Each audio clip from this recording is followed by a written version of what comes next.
everybody. Thank you for joining us today. My name is Randy Forsman. I am the president of the San Francisco Northern California chapter of the National Academy of Television Arts and Sciences, NATAS for short.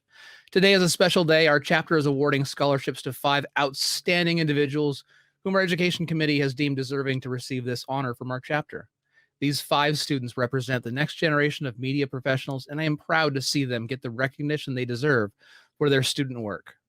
I would also like to thank and recognize every student who took the time to apply for our scholarship. I was impressed by the hard work and dedication to their craft and passion that they each put into every project. Our education committee did not have an easy task selecting our recipients today, so each and every student should be proud of the work they submitted. And with that, I would like to introduce our education chair, Toby Momtaz. This is Toby's first year as chair, and he's already demonstrated his commitment to the students in our chapter and has put together an incredible program today for you. Toby, I'll toss it to you. Thank you, Randy. I'm also very excited about the opportunity to recognize 5 college students from our chapter who are recipients of our 2021 college scholarships this year. Each year, the San Francisco Northern California chapter of the National Academy of Television Arts and Sciences offers college scholarships. This year, a total of $15,000 is being awarded to 5 undergraduate and graduate students. And today we have an opportunity to hear from the winners and see their winning entries. Again, this year our presentation is virtual due to COVID, so our winners are at their homes.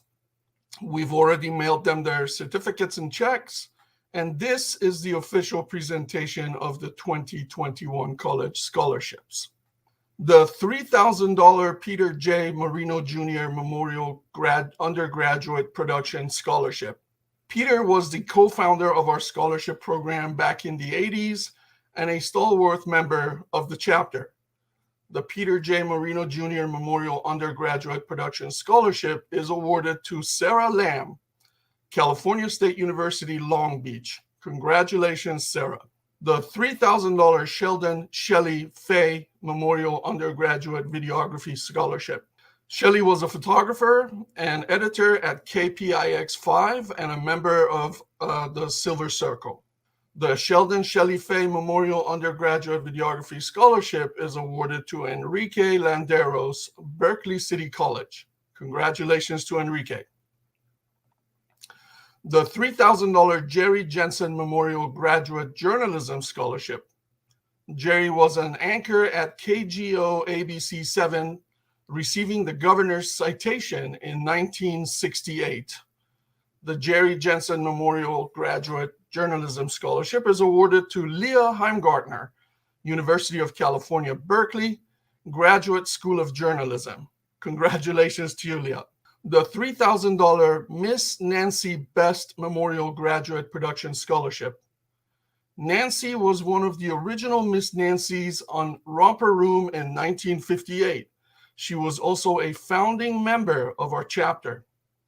The Miss Nancy Best Memorial Graduate Production Scholarship is awarded to Dolan Mello, University of California, Berkeley, Graduate School of Journalism. Congratulations, Dolan. The $3,000 Linda Giannichini Memorial Professional Development Scholarship. Linda was the sweetheart of the Academy until her untimely death in 2019. Her life was devoted to the Academy as National Emmy Awards Chair, our past president, and Governor's Award recipient. The Linda Giannichini Memorial Professional Development Scholarship is awarded to Zoe Rosenblum, Berkeley City College. Congratulations, Zoe. We normally hand out these scholarships at the Gold and Silver Circle induction. This year's induction will also be virtual, next Saturday, November 13th at 7 p.m. Our scholarship recipients will be honored at that ceremony. Hope you can join the festivities on YouTube. Now, let's take some time to meet each of our winners and see some of their work they entered. First, we'll start with the $3,000 Peter J. Marino Jr. Memorial Undergraduate Production Scholarship winner, Sarah Lamb. If you have any questions or comments for Sarah, please post them to the comments section of YouTube Live, and we'll do our best to get them answered for you. Hello, Sarah. Thanks for being with us today. Let's start by having you tell us a little bit about yourself. Hello, my name is Sarah, and I'm a first-year college student at Cal State Long Beach, and I'm currently a pre-film major, and for this scholarship, I submitted a film called Of Oakland, and I was one of the creative producers and the editor for that project. Fantastic. Thank you. What I'd like to do is start taking a look at a portion of your entry video titled Of Oakland, and then I'll ask you to talk about it. Oakland accepts everyone. No matter where you're from, no matter what you're trying to do, there's a place for you here. Everyone is different, so that, in a way, is how you fit in. People from Oakland, like, they back you no matter your culture. I didn't even know that LGBTQ+ was a thing before I moved to Oakland. Oakland is one of the most expensive cities in the country with a gigantic wealth gap and rampant gentrification. And yet somehow, it remains one of the most evenly diverse populations with robust cultures from all over the world. It's known for being one of the most progressive cities in America. It's a sanctuary city for immigrants and is on the forefront of community organizing, social justice, and mutual aid programs. The history of Oakland runs deep in the communities of color, and people are welcomed into Oakland no matter who they are. If you're from Oakland, you are proud of it, and to be from Oakland, you are of Oakland. Student, artist, native, Black, Latino, Asian, biracial, queer, immigrant, ally, woman, man, non-binary, activist, gender mom, non-conforming, musician, youth.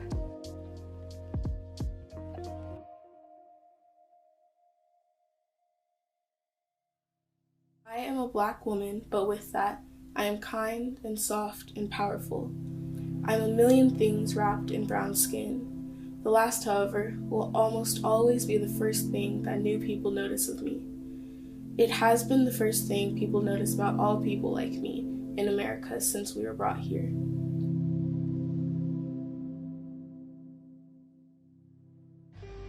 Growing up, my mom and my dad, the issue of race has always kind of been brought up. I know my mom would always point out things on TV. I remember watching things like Family Feud and stuff like that, and I would always want to root for the Black families because I saw myself in them.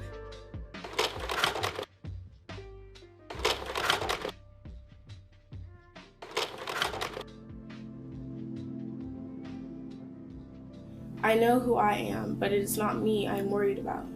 I'm worried about those who will only see my skin color when the flashing lights accompanying a siren aren't from a camera. When I sit down to write, I like to think about basically whatever is bothering me. Since my mom died, I've been in therapy, formulating how I feel and my thoughts, seeing how I feel in my body is something that I try to think about a lot since I've been in that. And when I write, it definitely helps me figure out how I'm feeling, and sometimes I'll just start writing and I'm not even realizing that I'm feeling this way, but it sort of just comes out as the pen touches the paper.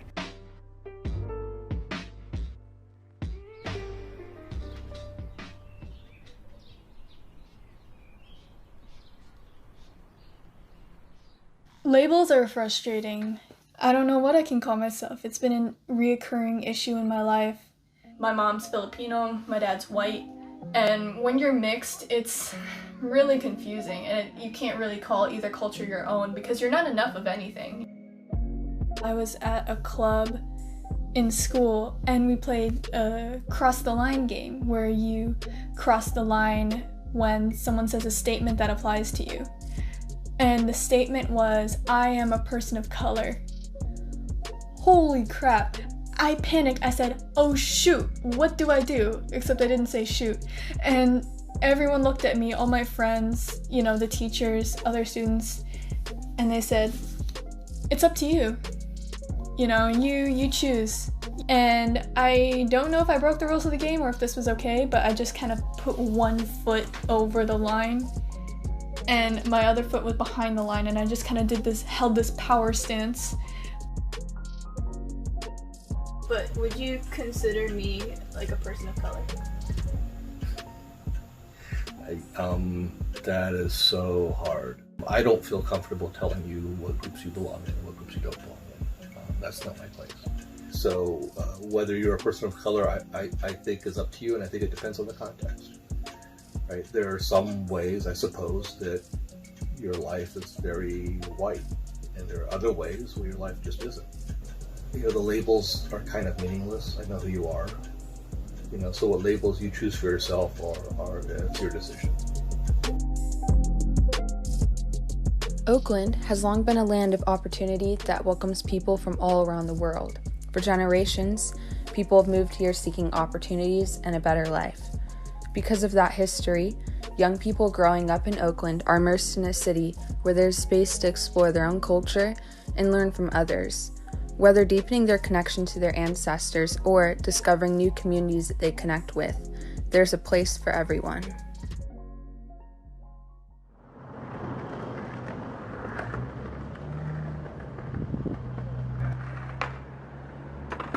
So my mom came here while being pregnant for me. So from Guatemala to the United States. So I was born in the United States, and I've come to enjoy both cultures. This is my little cousin. This is my mom dressed up in her cultural clothing. This is my little sister. And that's me in my cultural clothing too. When I look at this picture, it just reminds me back in the days when I used to get dressed up in my cultural clothing a lot, and we used to go like to marimbas and stuff. She always described me as for like little toy like that. She could dress me up and stuff. So yeah.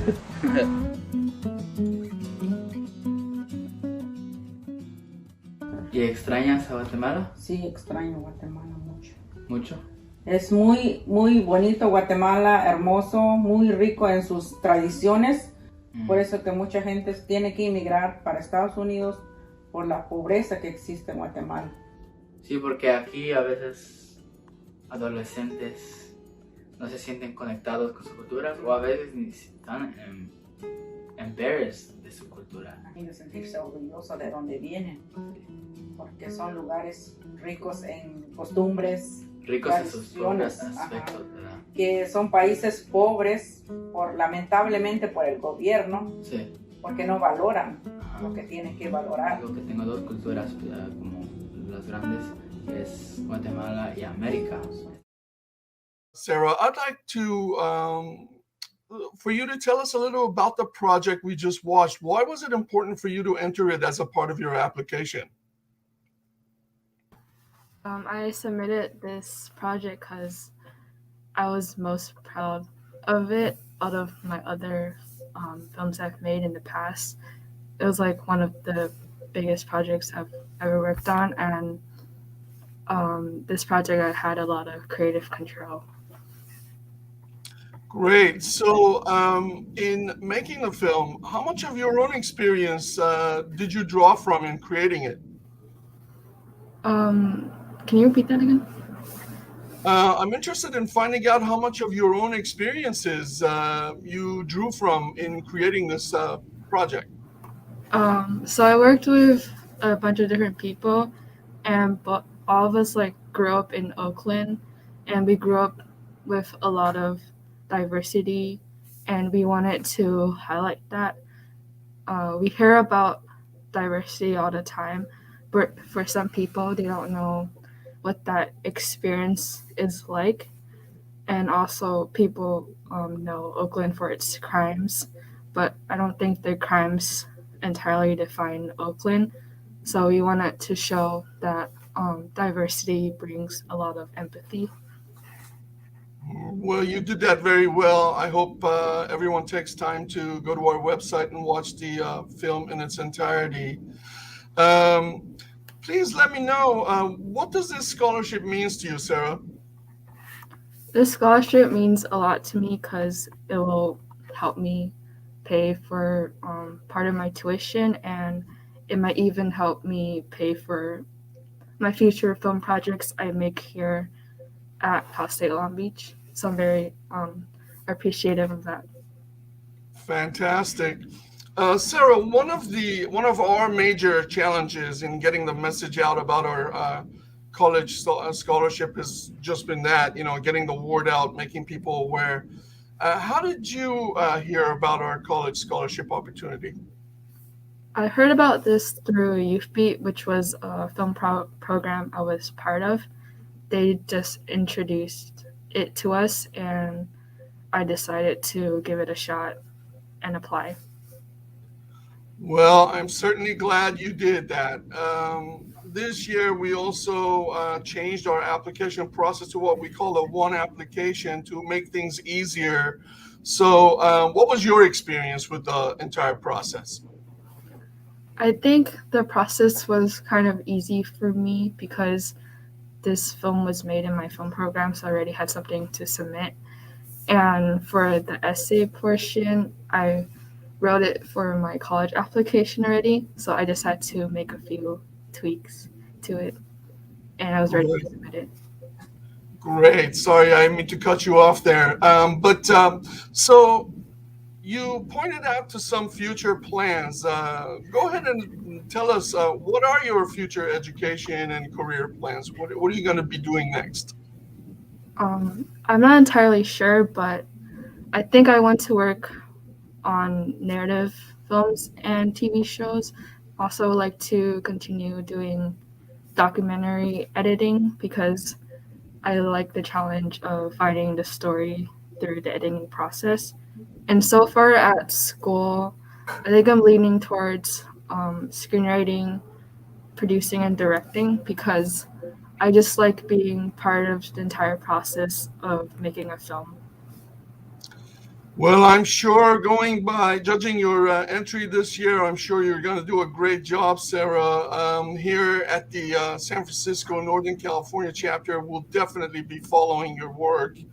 Congratulations to you once again for being selected as our 2021 recipient of the $3,000 Peter J. Marino Jr. Memorial Undergraduate Production Scholarship. Thank you, Sarah. Thank you so much. Next is the $3,000 Sheldon Shelley Fay Memorial Undergraduate Videography Scholarship winner, Enrique Landeros. If you have any questions or comments for Enrique, I encourage you to post them to the comments section of YouTube Live, and we'll get Enrique to answer them for you. Hello, Enrique. Thanks for being with us today. Tell us about you. I'm a student at Berkeley City College. I was born and raised in Mexico City. My story is kind of long, but I got myself back into school after a few years coming to the States. So I actually didn't know I was into film until I started going to Berkeley City College.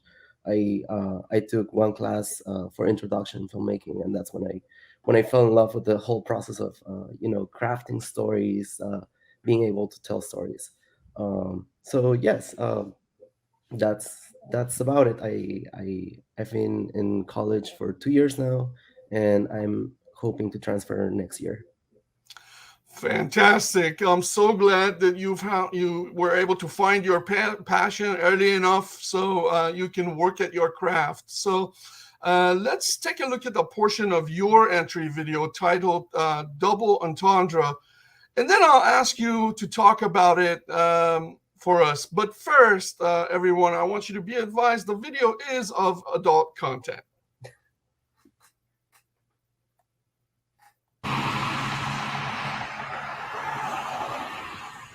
The work isn't just to come here and sell sex toys. The work is to make sure that the people that come in here have money to use, that they're confident when they go home, that they're not using all of their money to buy a sex toy, but they can go and do different things.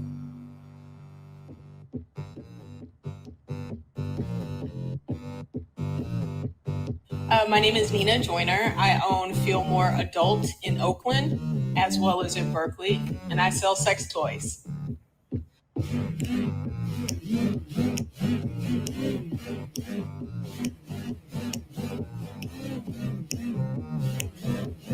I went for the adult industry because I saw something was missing, just missing inside of me as far as wanting to heal generational trauma that happened for me, as well as in my family, and also provide a space where kids in my family and people in my family can actually have a place and a person that they could talk to as well about sex and sex education.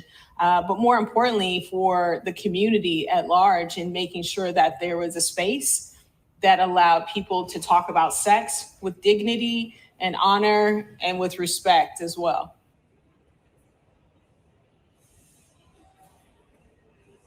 Hello, good afternoon. My name is Nina Joyner. I own a retail business called Fillmore. And what's it called? Give a plug to yourself. Can I? Yes, you can. It's a sex shop in Oakland called Fillmore.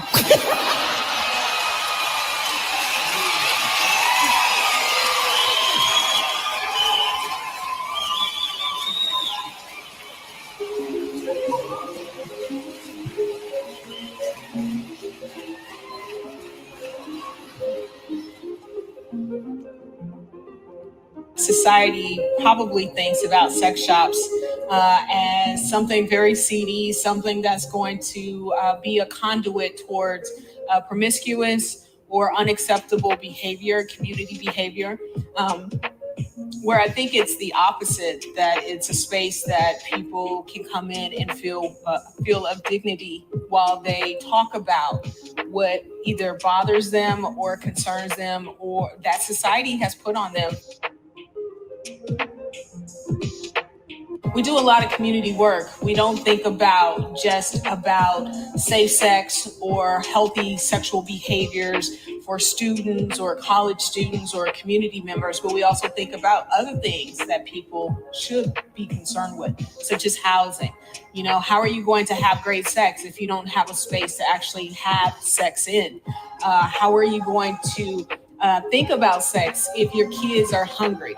How are you going to think about these things? And so we have to start to think about, looking at Maslow's hierarchy of needs, that, food, water, shelter, those things are important. Now, the feelers in there to help us have fun in those spaces is what we're about. But we have to understand that just because somebody is a sexual being doesn't mean that they're not a whole being. The people should be able to live a sexually expressive life, but also live a healthy and respected and admired life as well.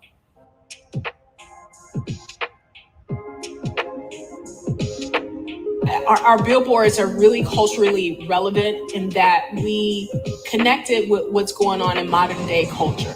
Hey, what's up, y'all? This is Nina coming to you from outside in the world. I just wanted to show you our new billboard. It's called Bulk Then Shop Billboard.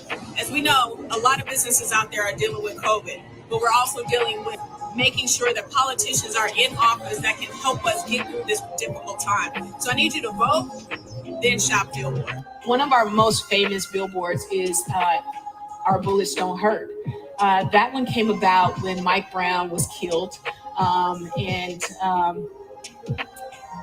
In downtown, as we're in 17th and Telegraph, a block from City Hall, we were in the midst of the militarization that was happening in Oakland during that time. And the police were marching from one side of the street to the other in unison in the same singular line.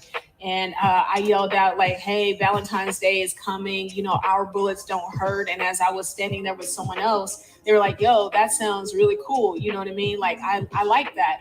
We're open Valentine's Day. Don't forget, you got your dildos, your lubes, your vibrators. Even though that message there is real, it's the double entendre. If you think about Jay-Z, double entendres, that it reminds you of the capability of a vibrator, but also the impact of a bullet.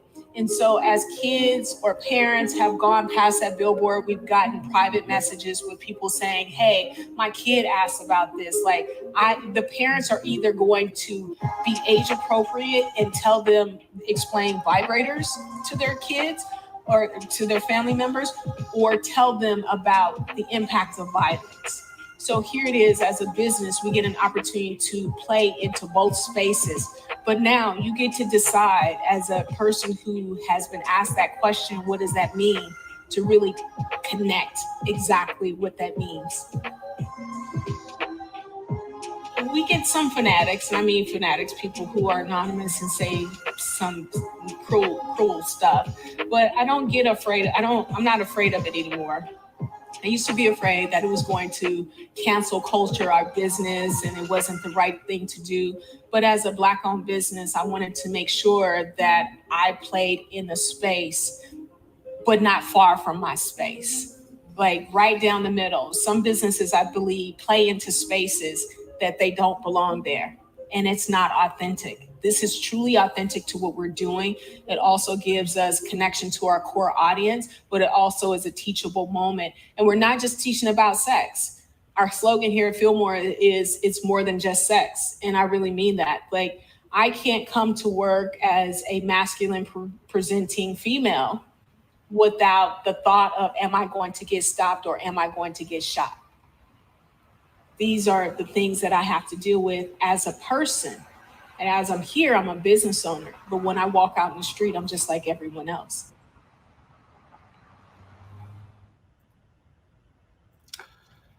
Enrique, your entry video lives up to its title quite well. The story centers around a local sex shop owner personified as an entrepreneur who is also a social justice activist.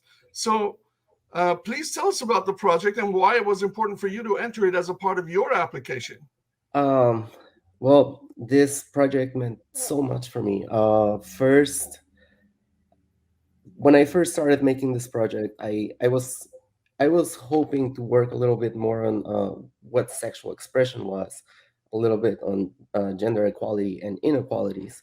But right after the interview, I just fell in love with the work that Nina does for the communities, and I spent so much time doing research, working with them to to tell their story to the best of my capabilities. It was I don't know, it just meant so much for me. I think us as media creators, as content creators, we have that responsibility to tell this type of stories, to tell the stories of members of our communities who are here to make a change. So yes. Well done. You did that quite well. The committee and the judges were quite impressed with how you handled the topic and the film you made. Enrique, let's talk a little about how important scholarship opportunities are actually, how important they are to be available to students, and how receiving this scholarship will help you. Well, I think scholarships will they're just essential for students that maybe like me in my position, we are struggling to get through school. We are working we're working long hours, and then we're doing from full-time school. This type of scholarship, it's just a great jump. That's one. Another thing is, at least to me, it means so much at very different levels to have this award. I think I doubted myself when I made this piece, and I wasn't sure, and I didn't think it was going to be relevant. And when I found out, I was jumping up and down. I made 3 phone calls. I called my mom and my sister. I called my teacher and mentor, Natalie Newman, who is also co-chair of the Multimedia Arts Department at BCC, and I called my best friend. This means a lot. I think I've worked really hard to get myself back in school, and I don't know, I'm just filled with so much emotion right now because actually on the chat there's my entire family from Mexico City, and yeah, I'm just proud and so happy. That's fantastic, Enrico. You have a lot to be proud of, and I'm sure all of your friends and family, wherever they are also very proud of you. Good job. Thank you. Enrique, as one of our winners now, what would your advice be for future applicants that an advice you want to share about your experience with the application process? What would you share with them? I would say simply just apply. The process is very straightforward. It won't take you too long. It's super easy. And don't be in doubt of your capabilities. I think many times we question ourselves, and we are and that's something that we need a lot more of. We need that encouragement, that we can do it. And in this case, it was Miss Natalie Newman who really pushed me to do this, and I didn't believe I would make it. So I would say just do it. Yeah, just do it. Awesome. We're also curious to find out what kind of projects are you working on now, or maybe ones that you're planning to do. Can you share anything about that with us? Well, I want to work a little bit more on double entendre. I would like to be able to submit this piece to a few festivals, but also I want to work. I want to give more voices to our community. So there's a few local.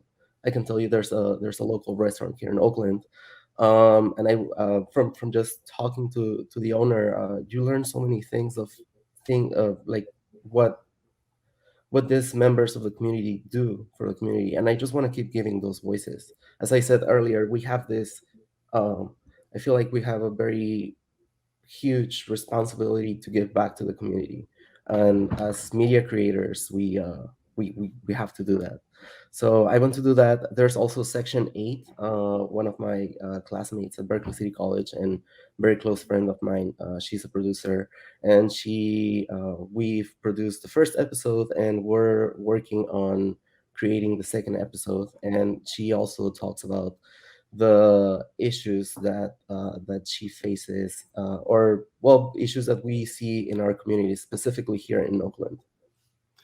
Fantastic. They all sound very diverse and underrepresented topics that I'm sure everyone will enjoy. Looking forward to.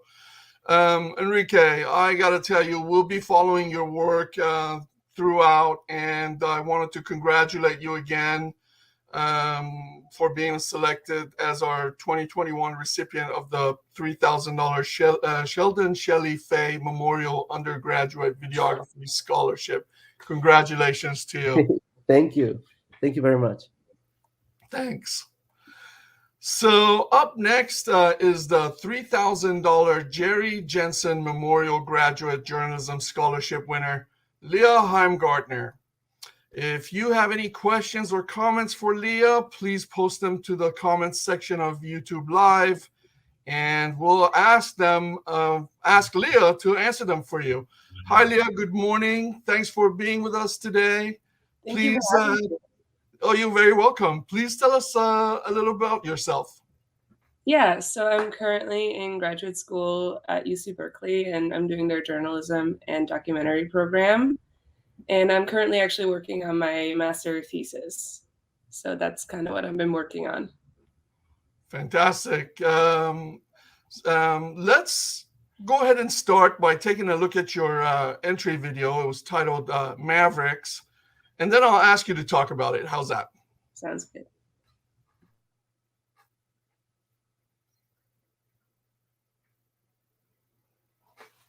This tradition of minor league baseball. I love baseball. Baseball is a great game to love. A lot of guys have dreams. Nobody wants to let that dream die. Major League Baseball is proposing to cut more than 40 minor league teams in 2021, including the Salem Kaiser Volcanoes. December of 2020, we officially found out that we were no longer going to be affiliated. And we found out through a tweet.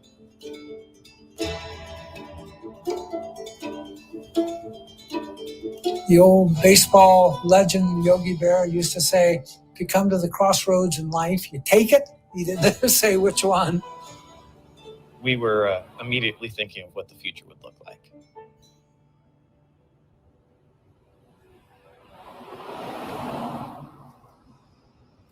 And we're going to go back to the other side. where we couldn't get in. This was Buster Posey's locker right here. You know, they could have just said, well, let's hang it up. We've been in pro ball for many, many years. There we go. Or we can think of a way to go forward. And a lot of thought went into developing our brand new professional baseball league.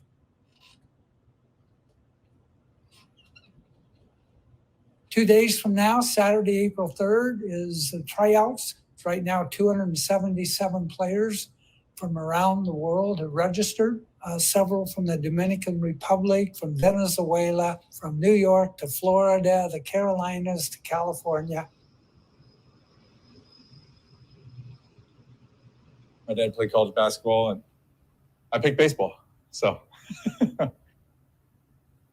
probably this one. This was my dad's ball he gave to me. It's a Nolan Ryan signed baseball, and we used to watch him pitch when I was a kid, and he gave it to me a couple of years before he passed. So yeah, that's a little special one for me.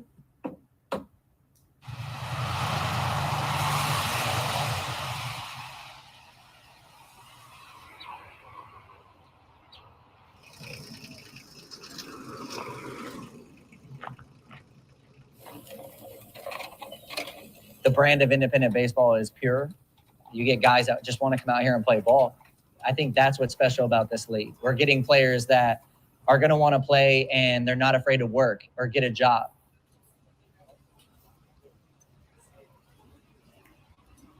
You know, it could be a stigma of not paying your players, or it could be an opportunity to find players that are going to do whatever it takes, and they're going to embody that spirit of what a Maverick is. Your name? Nathan. I've always played well, but I wasn't the best on my team. I wasn't the worst on my team. And the cutting of the minor league system and all of these independent teams popping up everywhere, it opens a lot of doors for people like me. If there's no pay, I mean, by all means, I'll do anything to play baseball. And open tryouts is a lot like recruiting. You know, you're coming out, you're looking at talent, trying to evaluate. Can they run? Can they throw? Can they catch? Can they hit? And, you know, some guys look good doing it, some guys don't. That's a lot better. That's burn. That's burn. That's what we want right there, bro. My name is Ronald Jackson. Been playing baseball since I was 6. This will be my 4th year of professional baseball, and just been trying to find that next opportunity. And with the history of this stadium, with them being the Giants single A, and just the connections that they have, it'll be a great opportunity. If I can walk down these steps, it's a kid on that front row. Oh, can I get a ball? Yeah, here you go. I just made that kid love a game that nowadays not many people love. And if I can inspire a kid through me playing this game that I love, even though I'm not getting paid, I did my job, honestly. Baseball is a game of life. It kind of teaches you how to be a person, how to accept ups and downs. I mean, hitting a baseball where you failed 70 to 80% of the times, it's not easy to live with, especially if you're competitive. I can't make them like me. I can only show up and control what I can control. And I did that. I did the best I could. I feel like I did the best I could. I want to get rid of the stigma of what independent baseball is, that, you know, they're the lower tier. All that's null and void. It's either you can play or you can't. I spent 25 years with the San Francisco Giants, and well, that's a great experience. What we're going to have this year with the Mavericks League is going to top all of that. And today was one of the best days I've had. Thank you guys for helping me experience that on a personal level. Thank you, Coach. Great mention.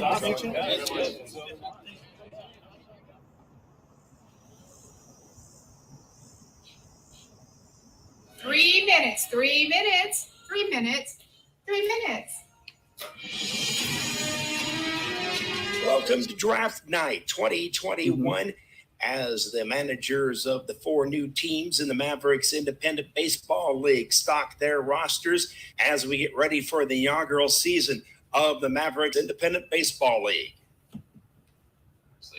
We have another utility player coming off the board with the fourth and final pick of round 15 as the Mavericks take Parker Swindell. This is a great pick, not a good pick, but a great pick, and he's just a great player. Volcanoes have the third pick in round 16. They go for right-handed pitcher Nathan Gilman.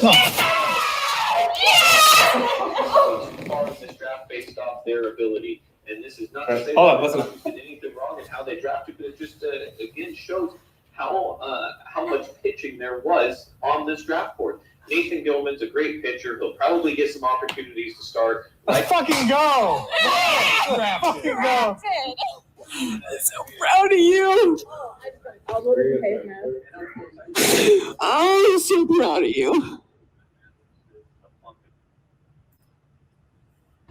Sweet story.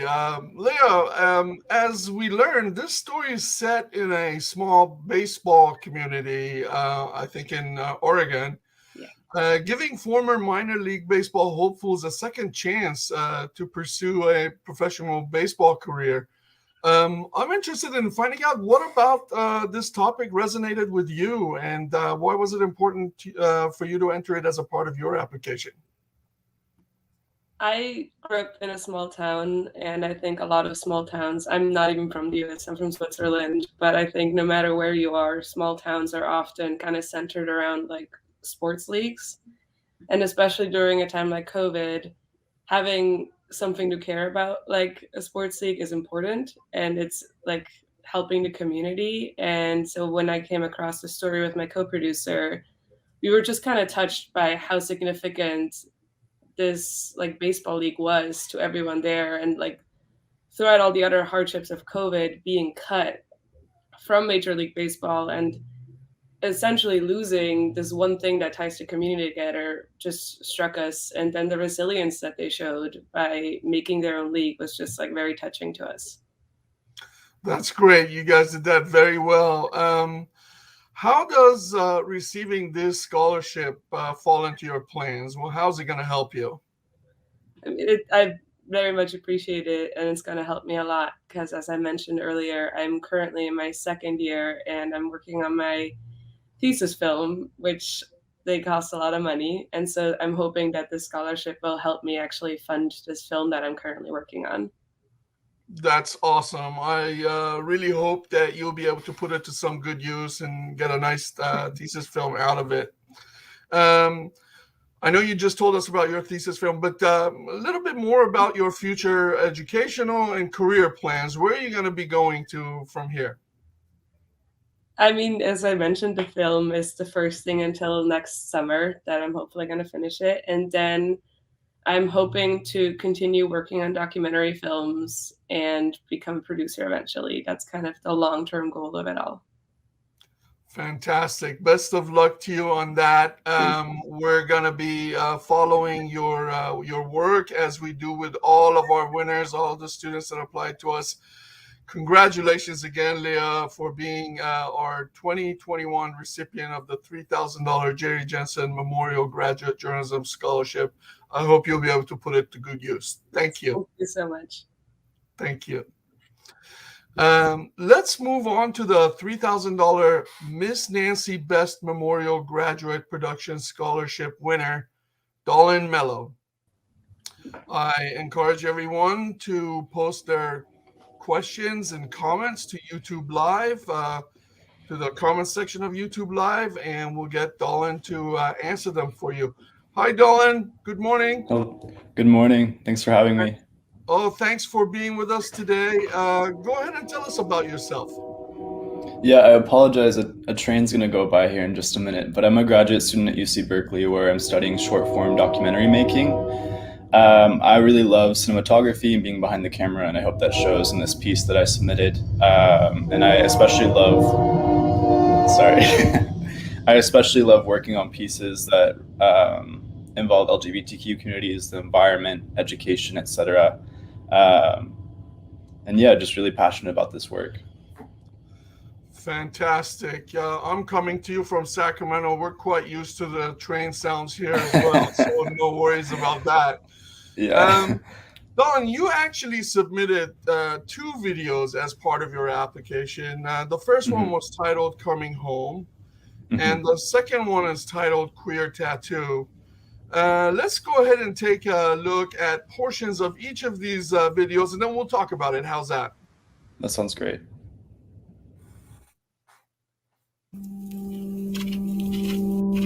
I knew I was gay when I was 7.5, 8 years old.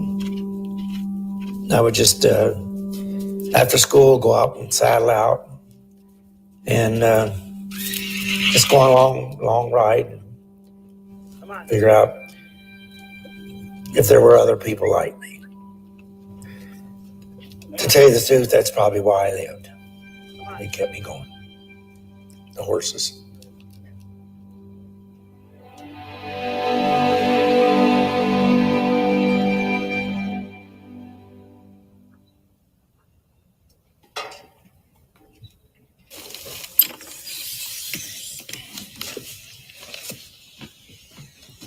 Being gay in Nebraska was rough.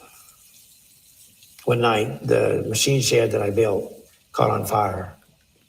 About a month and a half later, my barn catches on fire. I knew better, so the sheriff come out and he says, well, you're not going to be accepted in this county because the KKK will kill you. He said, I better move or I wasn't going to live.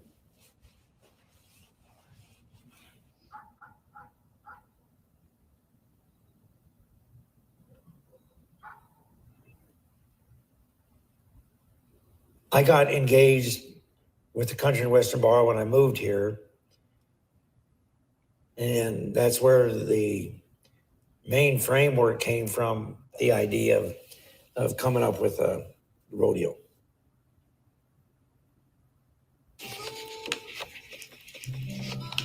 Lots and lots of history in here.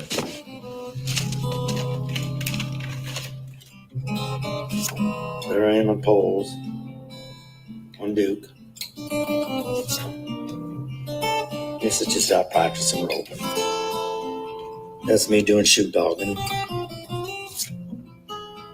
That's me trying to run.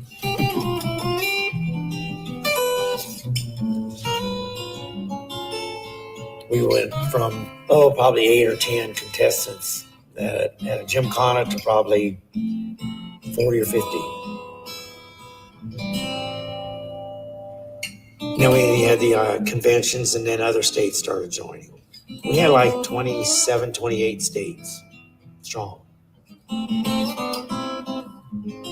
We'd had so much fun. Oh my God, we'd laugh and laugh and laugh. To my knowledge, I've never missed a convention in all these years.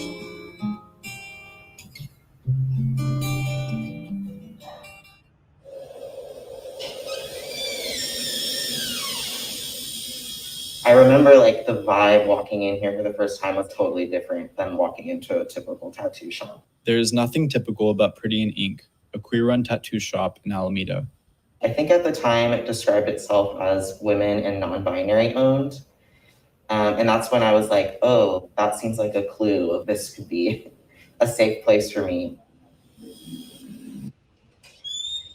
Pretty in Ink was opened in 2015 by tattoo artist Amy Mueller. It really just kind of created itself. I never really had intentions of like, this is going to be the gayest tattoo shop ever. It just kind of built itself. The tattooing industry has been largely run by men, as research shows that only 1 in 6 tattoo shops are owned by women, and not many are LGBTQ owned. Trans people, it's hard to go into a typical tattoo shop and feel like, oh, you have to take off your shirt for this and like all the stuff that can come up for that. And so spaces where that's just not as big of an obstacle, I think allows for more people that don't fit the like average person that gets tattoos look can feel comfortable getting tattooed. Still gonna feel it? Yeah. For customers like Ollie Lou Blue, there's a deep need for spaces like Pretty in Ink. I got the word freak done on my chest. I think it's important for queer people to be able to have moments where they can like let go of that fear of judgment.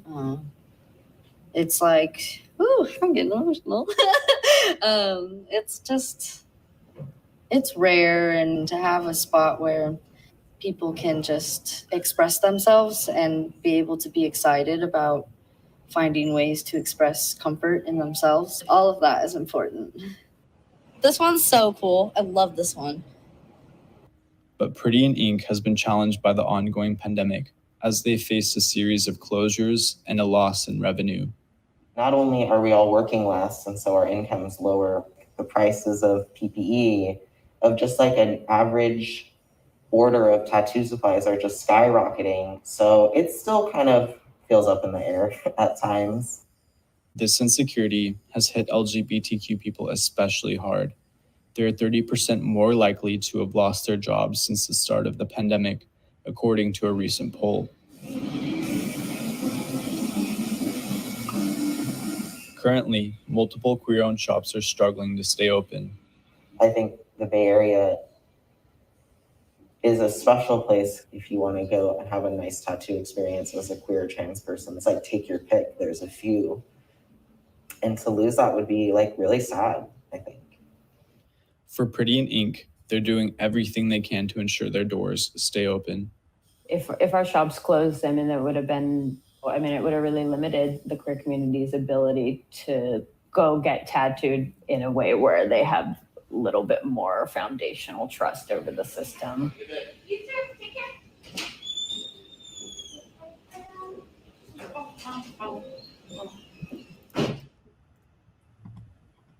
Great work, Dylan. Dylan, I'd like to ask you, how important is it for you to shed light on, stories like this, topics like this for you, such as the ones that we just watched from you? Yeah, I grew up in a really small rural town just outside of Yosemite, and quickly knew I was queer from a very young age. And so to be able to move into a community like the Bay Area and be able to find these stories, but then also to be given the opportunities at UC Berkeley to seek out queer folks in rural communities like what we saw John Beck in Denver, has been really special because it's allowed me to learn about myself too. And that's what I hope in all of these pieces, and especially moving into my second year now of thesis work, is to show work that, like I can feel myself, that I could feel a connection to, and then hopefully that shows in my cinematography as well. So it's really, really important for me to be able to tell these stories in a way that illuminates my own experiences. Fantastic. So what does receiving this scholarship mean to you, and how are you going to use it to accomplish your goals? Yeah, as we know, graduate school is really expensive and it's often really hard to fund. Unlike undergraduate studies where you can get access to FAFSA, graduate studies are a little bit harder because it's mainly loan-based. And so to be able to have resources to put that towards tuition so you can focus more on your work is really, really important. So this is just a step in that, of being able to feel more free in my ability to travel and tell stories, to pay tuition with less stress. And I think that's really beneficial. That's great. I'm so happy that this scholarship is going to be put into good use by you.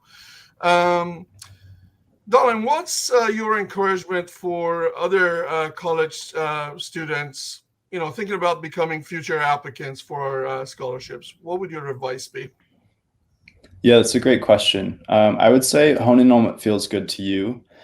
Oftentimes, whether we're in a program or just we're feeling pressure from outside of us, we're often pushed to tell a story maybe in a way that isn't comfortable for you, doesn't feel authentic to you, maybe doesn't feel culturally competent to you. And so my advice would be to tell stories that feel right to you, that, maybe even push the norms of how storytelling has been, if you feel like you have a way that could do it better, and maybe you have advisors who are pushing for that as well. I would just say, tell stories that feel good from your heart. Yeah, and I think that always shows in your camera work and your editing and your scripting and the way you're able to acquire sources. If you are coming in from a place of care and a place of consciousness, it will really show in the films you're able to submit to scholarships like this one. That's always great advice. Stay true to yourself and put out authentic, stories. Thank you for that, Dawn. We'll definitely be following your work as well. Congratulations to you on your 2021 $3,000 Miss Nancy Best Memorial Graduate Production Scholarship. It was great meeting you. Thanks so much. Thank you. Next, we have the $3,000 Linda Giannichini Memorial Professional Development Scholarship winner, Zoe Rosenblum. If you have any questions or comments for Zoe, post them to the comments section of YouTube Live and we'll get them answered for you. Good morning, Zoe. Good morning. How are you? Great. I'm doing great. Thank you for being here today. Please go ahead and tell us about you. Yeah, my name is Zoe. I have a background in writing, interview and print interview. I also have a background in screenwriting, and just before the pandemic decided to go back to school to start learning production skills because I was frustrated with the fact that not everything I wrote was getting made. And during the pandemic, got more and more interested in documentary as well. And that's great. Go ahead. That's my journey. That's it. Fantastic. For your submission, you actually submitted a proof of concept piece as a part of your application. We'll go ahead and take a look at the video, and then we'll talk more about it on the flip side.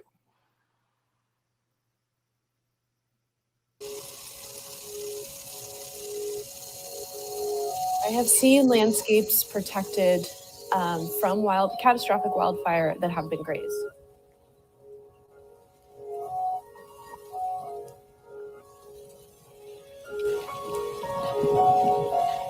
My name is Hazel, and I've lived here on the ranch since '79, and I've worked with the sheep practically all that time. So I'm very fond of the sheep.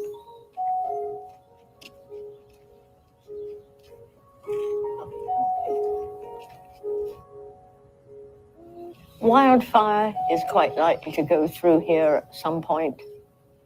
It hasn't for a long time.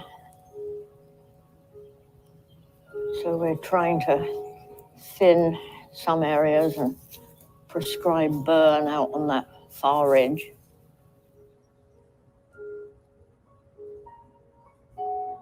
At Hopland, there's a research station. It's a 5,000-acre site owned by the land-grant university system. There's a fence line where they're grazing for the last 50 years in a very adaptive managed system, not just continuous grazing. On the other side of the fence line, it's completely unmanaged, meaning humans didn't really get involved in that system. Maybe browsed by deer, and the tree canopy is burned on the side of the fence without the grazing impact or the adaptive managed grazing impact. And the side of the fence line where the sheep have been thoughtfully managed, it's a smolder of a burn and the canopy's all protected. And so those trees are still capturing carbon, they're pulling water into the aquifer. All of that system will stay intact. It'll just need one rain event to bring back the grasses. And then a housing development that was very used to using weed whacking as a system to protect their landscape from the annual grasses at the end of the season decided to bring sheep in instead. And they did weed whacking and sheep grazing. It is in Lake County, when the fire came through, the area that had been weed whacked, the fire did not change its intensity. It just came right through because all that grass had just been weed whacked and was still fuel. It was just lateral. Where they had grazed, all of that fuel had been digested by the sheep, turned into urine and manure, which is not flammable. And so that whole area grazed stopped the fire in its tracks. And there was a huge buffer between the houses and where the sheep had grazed. The weed whack system, the fire came right up to the fence lines and into the homes. Shearing is my Christmas. That's we've just had it. it's wonderful to see all the wool that's grown in the course of a year, and think of all the things that could be made from it, and all the artisans and so on that we connect with through the wool, and then see the sheep looking so much happier with all that weight off them, and seeing their body shape, seeing how good a condition they're in or not. At the moment, they're looking very good.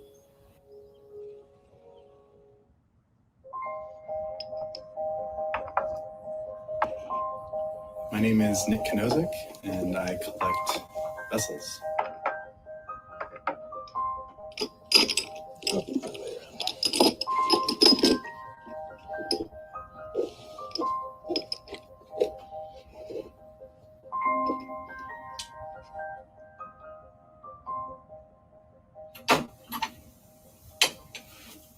So I actually have a couple of these. They're originally used for like butter, apparently. And so they would put like, I guess, test different viscosities of butter. I don't really know, but I think it's gorgeous. Does your collecting affect your relationship? It did for a minute in a couple ways, namely the physical aspect of it. And, you know, at the time we were living in a smaller place, and I think it was just like, Nick, get these out of here, or like, this is just ridiculous. Or I'd be so excited. I'd be like, oh, I got this new thing. I got this thing. Check out this new thing. And Tori would be like, yeah, what are you gonna do with it? You're gonna keep it empty and put it on top of all the other empty boxes that you have? And I'm like, yes, that's exactly what I'm gonna do. So, but they're not empty to me. You know, I physically, literally, they're empty, but they hold things for me. So. Oh, I can still smell it. It's crazy.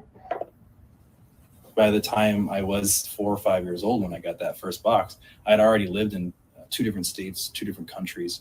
And I think a lot of it too is this idea that I'm trying to create a place of home, and a place that is something that I'm in control of.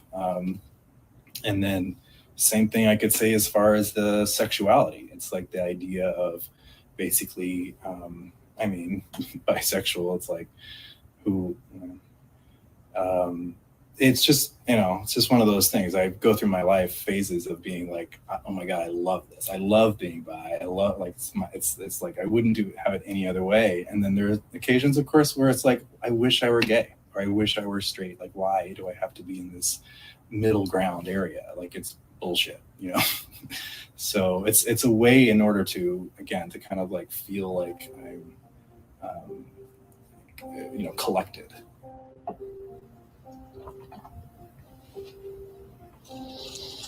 There are aspects of this that I'm so proud of, where I was able to overcome certain things. There's aspects of this that I feel ridiculous over.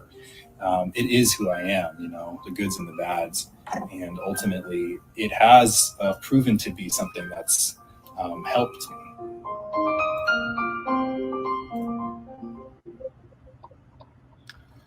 Great job, Zoe. I'm interested in finding out, where do you plan on taking this proof of concept from here? And why is it important for you to do so? For the grazing story, I'm working actually expanding it to include stories of targeted grazing and healthy fire in California as a way to kind of heal the land. We're looking into sort of the land stewardship aspect of it to help reduce and mitigate wildfire. And those were 2 separate pieces, obviously. The second piece is from a series I work on called Queer Collections, that interviews queer folks in the Bay Area about the collections they keep and how they kind of inform their identities and help them navigate the world. Does that answer? Sure, would definitely be interested in seeing the completed projects. I really look forward to that. Hopefully you'll get them done soon.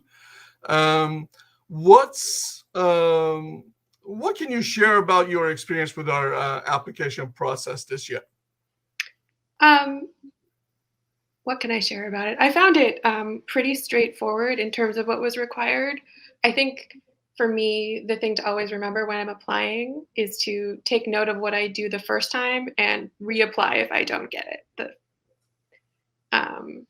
That's generally how I feel about applications. That's great advice. We always encourage everyone to reapply every year they're eligible to do so. So great advice. Thank you. So having this, being the winner of this scholarship, how important is it to you, and how is it going to help you in your future plans? Yeah, the money is great. It's really helpful. It'll help me really build out the fire documentary, which I would like to be a longer piece. But also, it's just extremely validating to know that the work I've been doing isn't going unnoticed. It is definitely not going unnoticed. The committee and the judges were very impressed with all the work that was submitted this year and with all the winners. Zoe, we'll be following your work as well. We look forward to getting many, many great projects from you. Congratulations again for being selected as our 2021 recipient of the $3,000 Linda Giannichini Memorial Professional Development Scholarship. Thank you. Thank you. Thanks to all 5 recipients of our 2021 college scholarships. On behalf of the San Francisco, Northern California chapter of the National Academy of Television Arts and Sciences, I'd like to offer our congratulations to Sarah, Enrique, Leah, Dolan, and Zoe on being our 2021 college scholarship winners. Our chapter takes great pride in presenting these deserving students with their scholarships. If you'd like to donate to our college scholarship program, please go to mesf.tv and click on the students navigation bar. You can view the full video of all the entries, of the winning entries on our website as well. Portions of today's presentation will be featured during the 2021 Gold and Silver induction ceremony taking place via Zoom on Saturday, November 13th. Pre-show get-together starts at about 6:30 p.m., followed by the inductions at 7 p.m. The event is free to everyone, members and non-members, but you do need to RSVP to get an invite link. Please RSVP by going to our website at mesf.tv/circles and look for RSVP links. On behalf of the Education Committee, I'd like to thank our President, Randy Forsman, our Activities and Program Chair, Steve Schlisky, as the he's the producer and editor of this program, Santiago, our director today, and our chapter executive director, Daryl Compton, for their tireless work on making today's presentation possible. Thanks, everyone. And thank you for watching this presentation of 2021 college scholarships. We'll see you again at the online Gold and Silver Circle induction ceremony. Goodbye.